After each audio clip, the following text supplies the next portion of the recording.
안녕하십니까, 공역 강사 최창입니다. 자, 오늘은 수능국어 1등급 만드는 풀이 순서, 이제 시간 배분과 관련된 내용을 가지고 한번 알아보도록 하겠습니다. 이제 모의고사를 이제 곧 3학년 갓 올라온 친구들은 이제 고3 모의고사라고 해서 이제 이번 방학 동안에 이제 풀어봐야 되겠다. 뭐 기출이 됐든 뭐 사설이 됐든 한번 풀어봐야지 하고 풀게 되면 가장 먼저 이제 놀라는 건 뭐냐면 1학년, 2학년 때 풀던 거하고 구성이 좀 다르죠, 그죠? 이제 페이지 넘겨보시면 뭐 원래는 화작문이 먼저 나오고 문학이나 독서가 막 섞여서 나와야 되는데 갑자기 시작부터 비문학 나오고 선택 과목이라고 해서 저 뒤로 빠져 있고 이제 시험지 구성부터가 조금 달라요. 또 게다가 이제 사실 이제 국어 이제 이런 유튜브를 찾아보거나 영상을 찾아보는 친구들의 거의 대부분 특징이 뭐냐면 국어가 이제 잘하는 친구들이 아닌 국어가 고민인 친구들이 많단 말이죠. 뭐 예를 들어서 성적이 좀 안 나온다든가, 뭐 시간 부족한데 어떻게 해야 돼요? 뭐 많이 틀린데 어떻게 해야 돼요? 뭐 분석은 어떻게 해야 돼요? 이런 친구들이란 말이죠. 그러다 보니까 대체적으로 지금 이 영상을 보고 있는 친구들 대부분은 뭐 한 3등급 이하라고 봅니다. 그러면 일단 가장 이제 큰 게 뭐냐면 성적이 좀 올라가려면 시간 안에 문제를 좀 많이 풀어야 되는데 시간 안에 문제를 많이 못 푼다. 도대체 어떻게 풀면 시간 안에 문제를 풀고 어떻게 하면 점수가 좀 더 나올까, 이런 거에 대한 고민이 크다고 생각을 해요. 그래서 오늘은 어떻게 하면 1등급 만드는지, 보통 이제 1등급 나온 학생들의 이제 풀이 방법, 순서 어떻게 되는지 좀 알아보고, 여러분의 좋은 방향으로, 여러분에게 가장 효율적인 방향의 풀이 순서, 풀이 방법 좀 마련했으면 좋겠다라는 느낌으로 오늘 영상을 준비했습니다. 자, 그러면 오늘도 한번 시작 한번 해보겠습니다. 자, 먼저 이제 수능 국어는 구성이 다르다. 자, 이제 요 제목으로 지금 제가 넣었는데, 이제 금방 제가 이제 서두에 말씀드렸던 거예요. 1학년, 2학년 때 치는 전국연합학력평가는 화법과 작문과 문법이 15문제, 독자가 15문제, 문학이 15문제. 그래서 총 45문제로 구성이 돼 있죠. 그런데 고등학교 3학년에 올라가게 돼서 치게 되는 이 대학 수학 능력 시험은 문항이 보세요. 1번부터 17번까지 독서가 나오고, 그 다음에 18번부터 34번까지가 문학이 나오고, 뒤쪽에 이제 선택 과목이 화법과 작문과 언어 매체가 나누어서 요렇게 지금 보시면 17문제, 17문제, 11문제 이렇게 구성되어 있고요. 각각 얘가 38점, 여기는 이 친구가 38점, 그 다음에 나머지 여기는 이 친구가 26점 이렇게 구성이 됩니다. 24점 죄송합니다. 24점 이렇게 구성이 됩니다. 그래서 이제 여기는 요거를 요렇게 더하면 100점이 되는데, 이제 그렇기 때문에 이제 지금까지 풀던 순서하고는 좀 다르게 푸셔야 돼요. 왜냐하면 구성 방식이 다르기 때문에 이제 페이지를 어디서부터 볼 거냐, 어떻게 볼 거냐, 이제 차이가 있단 말이죠. 그래서 어떻게 문제를 푸느냐. 일단 먼저 이 수능국어 1등급 만드는 풀이 순서에서 시간 배분의 핵심은 풀이 순서에 있습니다. 풀이 순서. 그러니까 결국에 풀이 순서를 어떻게 가져가느냐에 따라서 시간 배분이 좀 달라지는데, 일단 제가 이제 대원칙을 좀 정해드릴게요. 자, 일단 제가 결론 가서 다시 말씀드리겠지만 이 시간 배분은 정답은 없습니다. 그러니까 무슨 말씀이냐면 케바케인 거예요. 케이스 바이 케이스. 그러니까 자기가 어떻게 푸느냐에 따라서 똑같은 방법이라도 걸리는 시간이 각자 다 다를 수 있다. 그래서 일단은 제가 이제 그 대전제를 먼저 좀 설명을 하고, 이제 이런 것들은 반드시 유의해 주십사 하는 것부터 먼저 설명을 하고, 그 설명에 맞춰서 예시를 들어드릴게요. 먼저 첫 번째, 이 시간 배분은 첫 번째가 빨리 해결할 수 있는 영역을 먼저 푸는 게 좋습니다. 그러니까 이게 무슨 말이냐면 결국에 시험이라는 게 80분이라는 시간 안에, 80분이라는 이 시간 안에 제가 문제를 푼다고 치면 이 80분에 어떻게 좀 더 효율적으로 담을 건가, 이게 핵심이거든요. 그러니까 제가 이제 수업 시간에, 정규 수업 시간에 학생들은 항상 하는 얘기가 있습니다. 시간이 부족한 건 매 시험의 변수가 아니라 상수라고 생각하고 들어가야 한다. 그러니까 내가 저번 시험도 한 지문을 못 풀었고 그 다음 시험도 한 지문을 못 풀었다면 다음 모의고사에서 갑자기 시간을 다 푸는 기적은 없어요. 그러니까 한 지문 못 풀었으면, 한 지문 못 풀었으면 이번 시험도 한 지문을 못 풀겠죠. 더 최악은 한 지문이 아니라 두 지문을 못 풀 수도 있습니다. 시험이 너무 어려워서. 그러면 여기서 못 푸는 문제는 내가 풀 수 있었던 문제가 아니라 내가 애시당초 풀면 많이 틀릴 만한 문제, 평상시에 매우 어려워했던 문제를 맨 끝으로 보내야 그래야 날려도 아깝지가 않죠. 그래서 항상 이 풀이 순서는 빨리 해결할 수 있는 영역을 먼저 잡는다. 예를 들어 나는 선택 과목이 좀 빠른 것 같아? 그럼 선택 과목을 1번입니다. 선택 과목을 먼저 풀고 시작하는 거예요. 예를 들어 나는 문학이 좀 더 쉬운 것 같아? 문학을 먼저 푸는 겁니다. 그런데 대부분의 친구들이 그렇지 않지만 개중에 보면 선택 과목이나 문학보다 독서가 훨씬 쉽다는 친구들이 있어요. 실제로. 그러면 독서를 먼저 푸는 거예요. 그러니까 그게 뭐를 먼저 풀드는 각자의 어떤 능력, 지금의 자신의 상태 이런 것들에 대한 정확한 이해가 필요합니다. 그러니까 내가 어떤 지문을 어떤 영역을 어떤 시간에는 문제를 푸는지를 정확히 알고 있으면 그거에 맞춰서 순서를 조합하는 겁니다. 그 다음 두 번째, 영역 내에서도 평소 어려웠던 부분은 패스. 이게 무슨 말이냐 하면 잘 들어봅니다. 예를 들어 문학이 있어요. 문학은 지문이 모두 4개가 나오죠. 현대시가 있고 고전시가가 있고 현대소설이 있고 고전소설이 있어요. 예를 들어서 내가 문학을 먼저 풀기로 했단 말이죠. 순서를. 이를테면 문학 먼저 풀고 그 다음 독서 풀고 그 다음 뭐 선택과목 풀기로 했다. 뭐 일반적이진 않지만 이렇다고 칩시다. 그러면 문학을 어쨌든 풀고 난 다음에 독서로 넘어가야 되는데 내가 평소에 예를 들면 고전시가 해석하는 게 너무 어려웠어. 그리고 이번 시험을 봤더니 이번 시험도 무척 어려운 작품 같아. 그러면 매우 어려운 영역의 경우에 패스하는 겁니다. 그러니까 예를 들어 현대시, 현대소설, 고전소설은 먼저 풀고 그 다음에 독서 풀고 여기는 이 고전 시간은 나중에 푸는 거예요. 뒤로. 그러니까 자 다시 한번 정리하면 일단 내가 쉬운 거부터 빨리 해결하고 쉽고 정답률이 충분히 나올 만한 걸 먼저 우선 배치한다. 이게 원칙입니다. 이게 원칙. 그러니까 느리고 어렵고 평상시에 힘들어했던 건 뒤에 붙이는 거예요. 그래서 안 되면 찍고 넘어가게. 얘기했지만 시간 부족은 변수가 아니라 상수란 말이죠. 그러니까 되도록이면 뒤로 보내서 안 되면 찍는다는 느낌으로 그렇게 가셨으면 좋겠다. 그 다음 푸는 문제까지는 다 맞아야 하는 것이 필수입니다.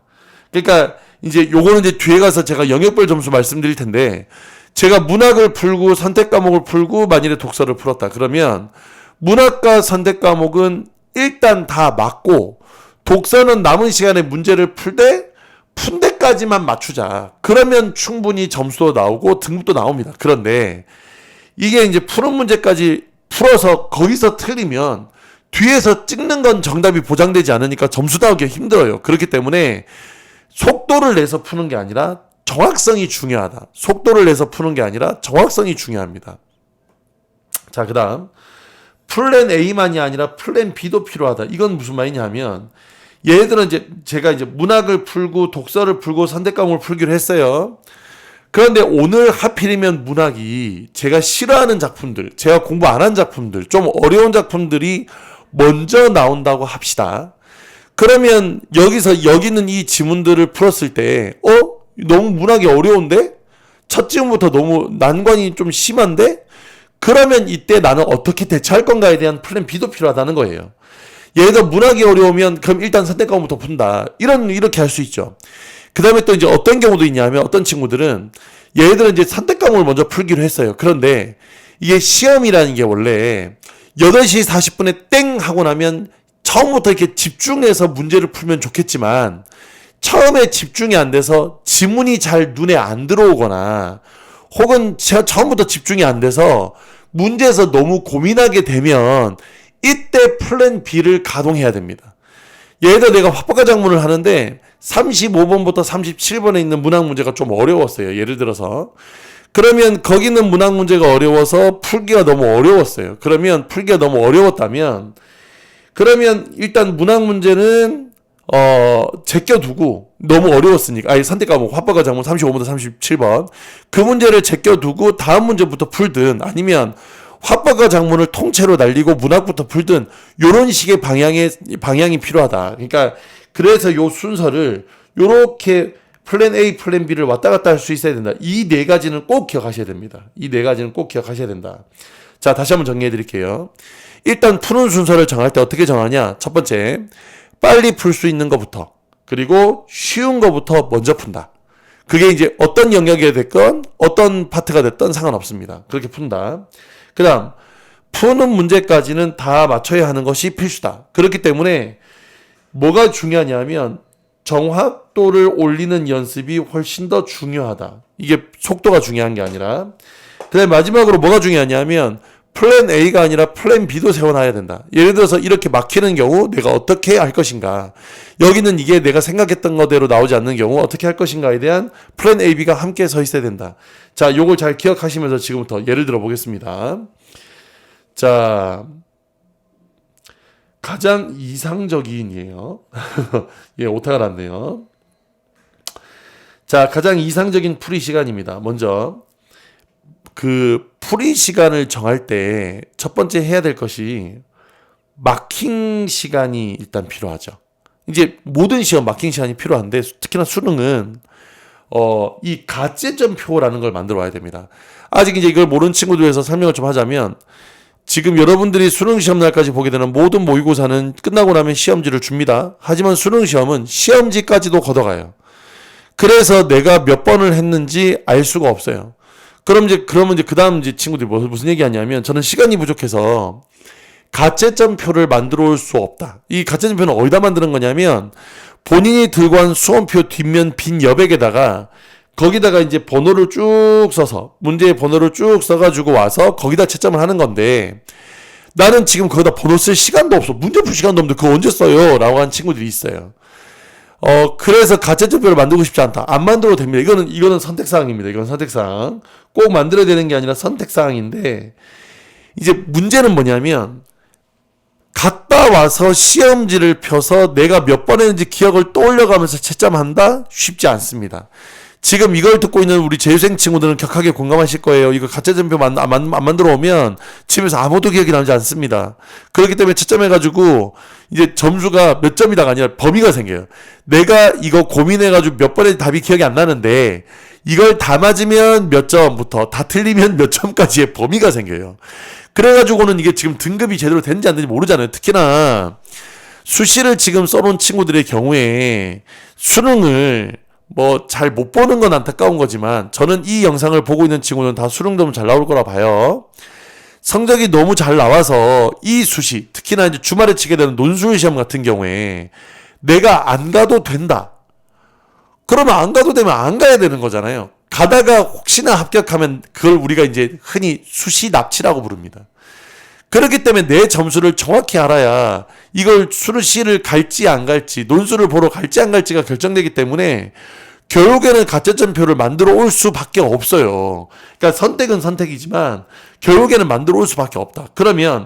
그래서 마킹 시간을 3분 내외 정도로 잡아야 됩니다. 그러니까 1번부터 45번까지 마킹하는 것도 시간이 걸리지만 그 마킹한 걸 예를 들어 수험표에다가 적는 이 가채점표를 작성하는 것까지도 시간이기 때문에 대략 수험 시간 80분 중에서 3분 정도는 마킹 시간으로 빼야 돼요. 그러면 이제 남는 시간이 77분. 여기서 문학은 모두 38문제인데 가장 이상적인 시간은 25분입니다. 가장 이상적인 시간.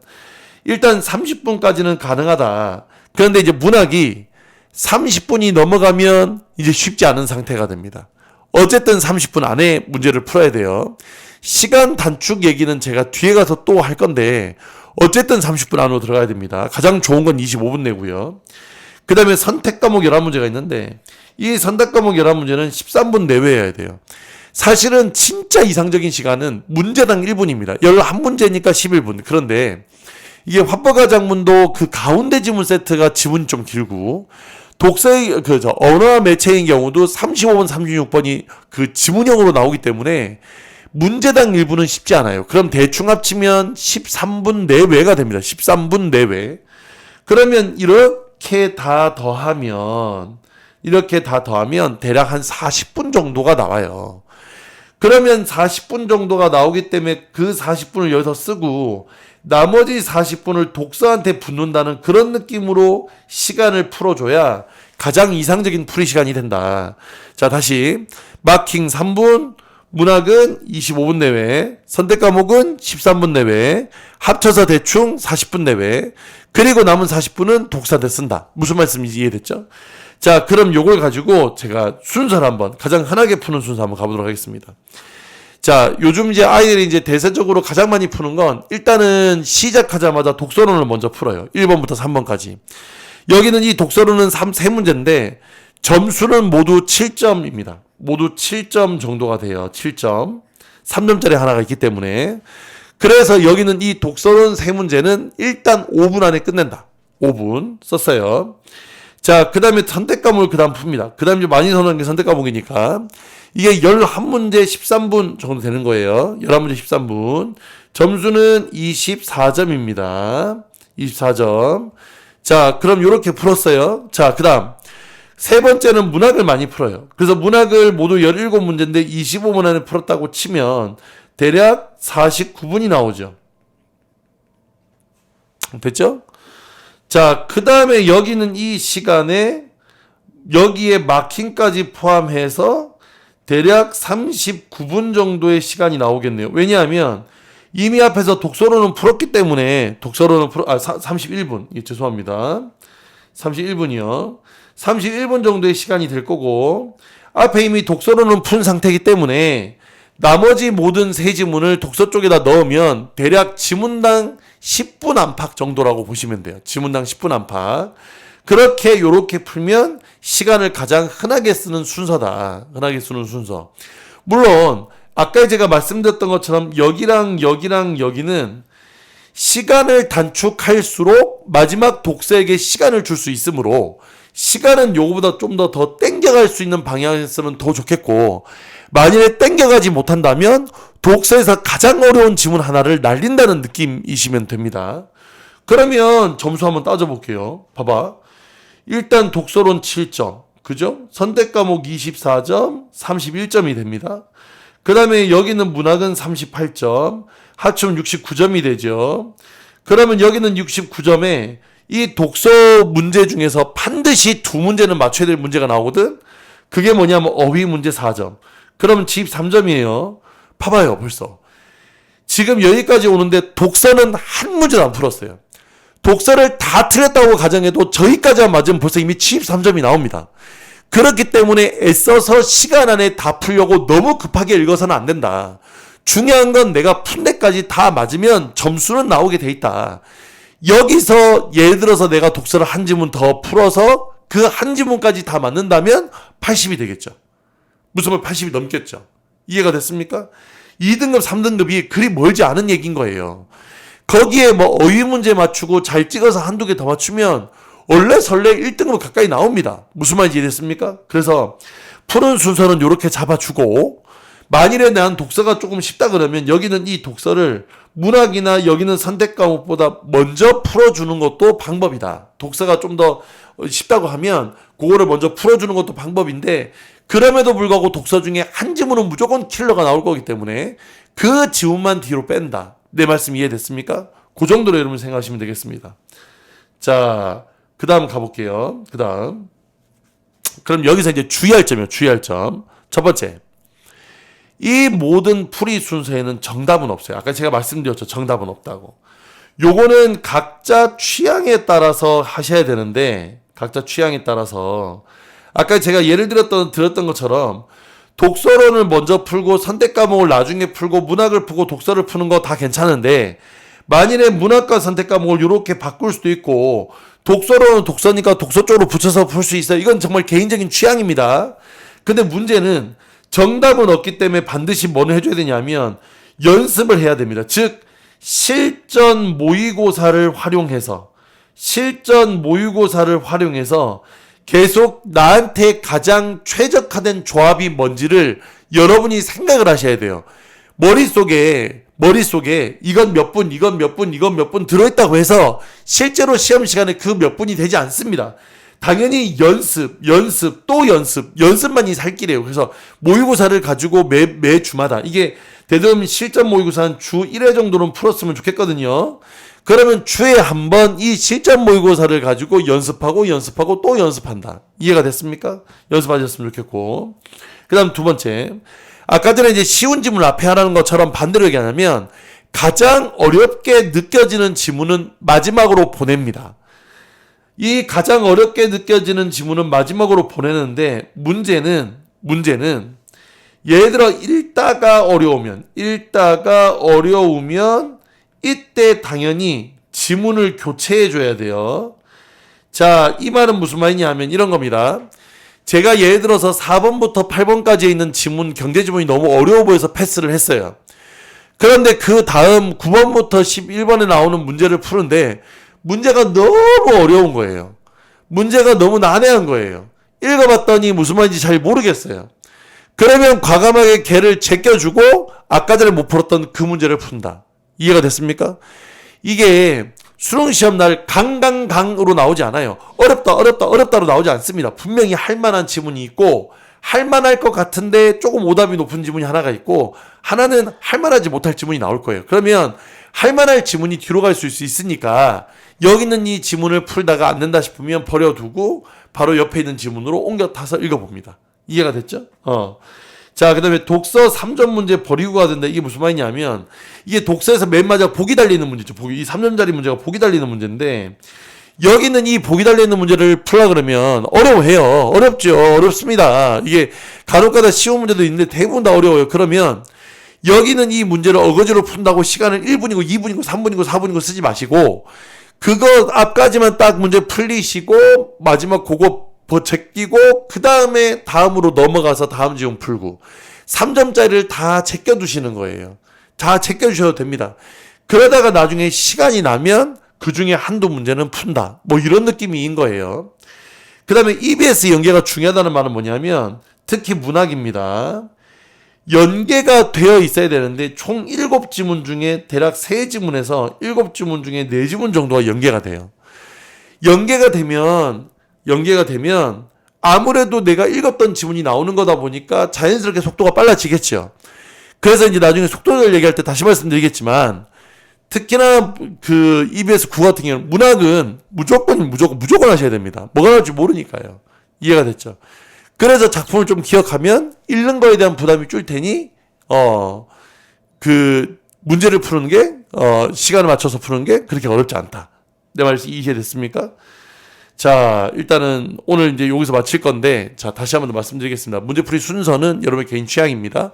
하지만 가장 좋은 건 쉬운 것부터. 그래서 아까 제가 말씀드렸던 것처럼 가장 많이 하는 건 독서론, 선택 과목, 문학 독서, 혹은 독서론, 문학, 선택 과목, 독서. 무슨 말인지 알겠죠? 이런 순서로 푸는데, 최근에 문학이 좀 더 어렵게 나오고 선택 과목도 선택가 좀 까다롭다 보니까 너무 까다롭거나 어려운 문제는 제껴두고 독서 지문을 먼저 푸는 것도 방법일 수 있다. 요거 잘 기억하시면서 주말에 모의고사 보시면서 내가 지금 시간에 어떻게 문제를 풀고 있고 어떤 게 필요한지 잘 한번 생각해보는 시간 가졌으면 좋겠습니다. 자, 어쨌든 감사드리고요. 혹시 궁금한 점 있으시면 아래쪽에 댓글 남기셔도 되고 아니면 네이버에다가 최창희 국어라고 검색하시면 저희 홈페이지 나옵니다. 거기 Q&A 게시판에 남겨두시면 제가 시간 나는 대로 답변 드리도록 하겠습니다. 자, 오늘 여기서 마치겠고요. 다음 시간에 또 다른 컨텐츠로 다시 찾아뵙도록 하겠습니다. 그때까지 열심히 공부하시고요. 다음 주에 뵙겠습니다. 안녕.